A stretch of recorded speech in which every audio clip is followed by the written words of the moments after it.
오늘은 구약성경 사사기 9장 50절에서 57절까지 말씀이 되겠습니다. 구약성경 379페이지를 찾아주시기 바랍니다.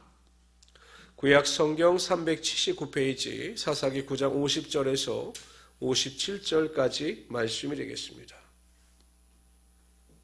우리 다 찾으셨으면 우리 한 절씩 교독합니다. 제가 먼저 50절 읽겠습니다. 아비멜렉이 데베스에 가서 데베스에 맞서 진치고 그것을 점령하였더니 성읍 중에 견고한 망대가 있으므로 그 성읍 백성의 남녀가 모두 그리로 도망하여 들어가서 문을 잠그고 망대 꼭대기로 올라간지라. 아비멜렉이 망대 앞에 이르러 공격하며 망대의 문에 가까이 나가서 그것을 불사르려 하더니 한 여인이 맷돌 윗짝을 아비멜렉의 머리 위에 내려 던져 그의 두개골을 깨트리니 아비멜렉이 자기의 무기를 든 청년을 급히 불러 그에게 이르되 너는 칼을 빼어 나를 죽이라. 사람들이 나를 가리켜 이르기를 여자가 그를 죽였다 할까 하노라 하니 그 청년이 그를 찌르매 그가 죽은지라. 이스라엘 사람들이 아비멜렉이 죽은 것을 보고 각각 자기 처소로 떠나갔더라. 아비멜렉이 그의 형제 70명을 죽여 자기 아버지에게 행한 악행을 하나님이 이같이 갚으셨고 또 세겜 사람들의 모든 악행을 하나님이 그들의 머리에 갚으셨으니 여룻바알의 아들 요담의 저주가 그들에게 응하니라. 아멘. 왕으로서 영원한 권력과 명예를 누릴 것 같았던 그 아비멜렉도 그의 왕권 권력이 3년을 가지 못했습니다. 보통 권불 10년이라고 합니다. 아버지 강력한 권력이라도 10년을 못 간다고 하는데 아비멜렉의 권력은 3년을 가지 못했습니다. 오늘 본문에 보면 참 비참하게 죽음을 맞이합니다. 여인의 그 던진 맷돌짝에 머리가 깨져서 두개골이 깨짐으로 말미암아 그 수치를 스스로 당하지 않기 위해서 젊은 사람에게 자기를 죽일 것을 요구함으로 그 마무리가 비참하게 끝나고 맙니다. 왜 아비멜렉이나 세겜 사람들은 이러한 불행과 큰 환란을 겪어야만 했는가? 왜 그들이 이렇게 비참하게 마지막을 맞이해야 했는가? 그 이유에 대해서 56절, 57절에 나타나고 있습니다. 하나님께서 그렇게 하신 것입니다. 하나님은 절대로 악을 외면하시는 분이 아니십니다. 절대로 죄를 방관하시는 분이 아니시다라는 것입니다. 예레미야 14장 14절에 보면 여호와께서 이 백성에게 대하여 이와 같이 말씀하시되 그들이 어그러진 길을 사랑하여 그들의 발을 멈추지 아니하므로 여호와께서 그들을 받지 아니하고 이에 그들의 죄를 기억하시고 그 죄를 벌하시리라.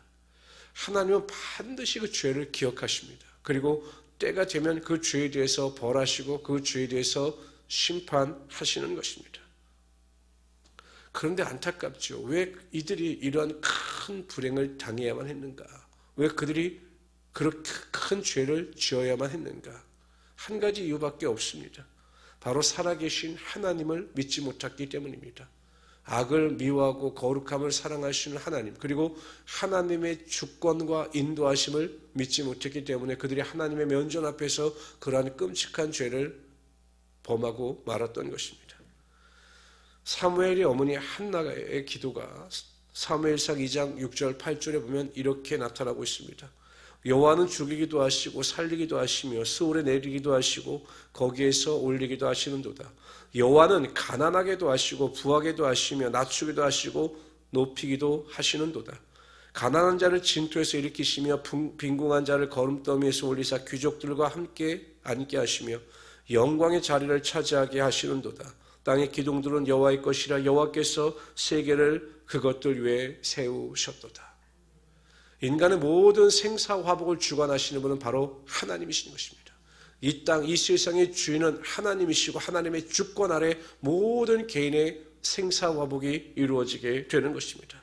그러므로 우리 인생에서 가장 중요한 것은 우리의 수고나 노력이 아닙니다. 우리의 지혜나 명철이 아닙니다. 이 세상에서 우리 인생에서 가장 중요한 것은 하나님이십니다. 하나님의 인도하심, 하나님의 주인 되심을 인정하고 하나님의 말씀에 절대적으로 순종하며 살아갈 때 하나님께서 우리를 높이시고 진토의 거름더미에서 건지셔서 귀한 존재로 만들어 주시는 것입니다. 우리의 삶의 모든 부귀, 영화와 은혜와 능력이 반드시 나타나게 되는 것입니다. 그런데 안타까운 것은 무엇이냐? 모든 사람들이 다 하나님의 말씀에 순종하는 것은 아니라는 사실입니다.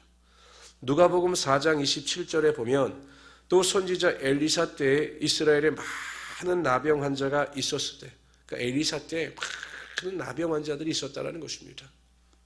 그 중에 한 사람도 깨끗함을 얻지 못하고 오직 수리아 사람 나만 뿐이었느니라. 그러니까 많은 나병 환자들이 있었지만 오직 나병을 고침받은 사람은 이방인 수리아 출신의 나만 장군만 고침을 받았다는 것입니다. 그 이유가 무엇입니까? 믿음이 없었기 때문에. 그래서 하나님의 말씀에 순종하지 못하고 내 병이 고침받을 수 있다라고 믿음이 없었기 때문에 그들의 병이 고침받지 못했던 것입니다. 우리가 하나님의 능력과 하나님의 은혜와 하나님의 주권을 체험하기 위해서 가장 중요한 것은 하나님의 살아계심을 믿고 하나님의 말씀에 절대적으로 순종하면서 살아가야 합니다.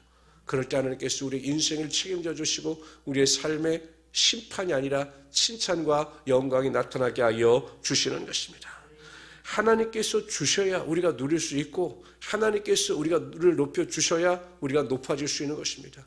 하나님께서 우리에게 상을 주셔야 우리가 상을 받을 수 있게 되는 것입니다. 이것이 믿음의 법칙이고 말씀의 법칙인 것입니다. 그래서 우리 성도님들은 항상 하나님은 살아계시고 하나님은 나와 함께 하시고 하나님은 나의 인생을 인도하시는 하나님이 되신다 라고 하는 믿음을 가지고 하나님의 말씀에 절대 순종하시는 우리 성도들이 되시기를 바랍니다. 하나님 앞에서 겸손한 자들이 되셔서 항상 무슨 일이든지 겸손하게 엎드려 믿음으로 기도하고 하나님의 도우심을 구할 수 있는 믿음의 성도들이 되시기를 바랍니다. 그럼 반드시 하나님께서 우리를 높여주실 것입니다. 우리의 필요를 채워주실 것입니다. 하나님의 은혜와 능력으로 우리와 함께하여 주실 것입니다. 오늘 하루도 이러한 은혜를 체험하시기를 바랍니다. 하나님의 인도하심과 하나님의 보호하심과 나의 모든 삶의 채워주심을 경험하시는 우리 귀한 성도들이 되시기를 주님의 이름으로 축원합니다.